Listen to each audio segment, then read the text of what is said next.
This is breaking news. WNBA star Caitlin Clark says people weaponizing her name is disappointing. As she adjusts to life in the WNBA, rookie phenom Caitlin Clark is also having to navigate becoming a lightning rod for societal discourse. Since bursting onto the WNBA scene after a record-breaking college career, Clark has found herself being used by controversial figures on social media to push their own agendas in American culture wars.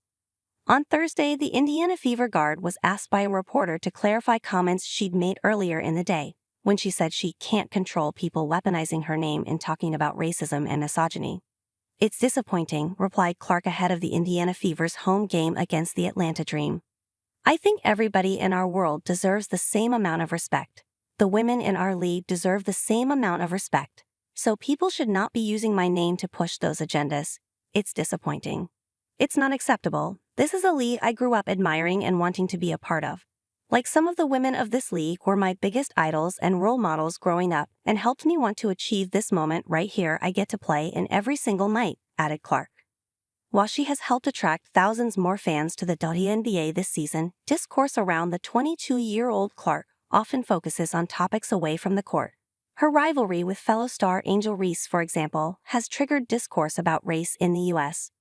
Earlier this month, Reese said of the rivalry with Clark, "People are pulling up to games, we got celebrities coming to games, sold-out arenas, just because of the 2023 NCAA championship game. And just looking at that, I'll take that role. I'll take the bad guy role and I'll continue to take that on and be that for my teammates."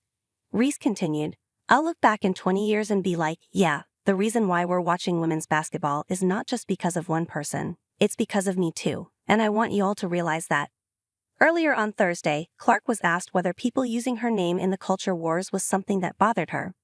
"It's not something I can control," Clark had initially told reporters, "so I don't put too much time into thinking about things like that."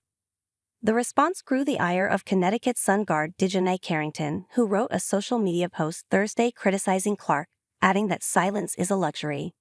"Doc, how one cannot be bothered by their name being used to justify racism, bigotry, misogyny, xenophobia, homophobia, and the intersectionalities of them all is nuts," Carrington said on X, formerly known as Twitter. Clark has had a mixed start to her WNBA career so far, showing flashes of her brilliance but struggling initially with the physicality of the professional game. The Indiana Fever are set to play Chicago Sky in its next game on Sunday, where Clark will once again reignite her on-court rivalry with Reese. In an interview with USA Today on Wednesday, WNBA Commissioner Cathy Engelbert said the league was thrilled with the rivalries that are being built. "She obviously captures a viewer we haven't had before, which is great," said Engelbert of Clark. "We're thrilled with Caitlin and the generational players that have come in," added Engelbert, who referenced the play of rookies Reese and Cameron Brink in her USA Today interview. "Look, apathy is the death of a brand," continued Engelbert. "Nobody's apathetic about the WNBA because we've brought in so many new fans into what we call the fan funnel this year.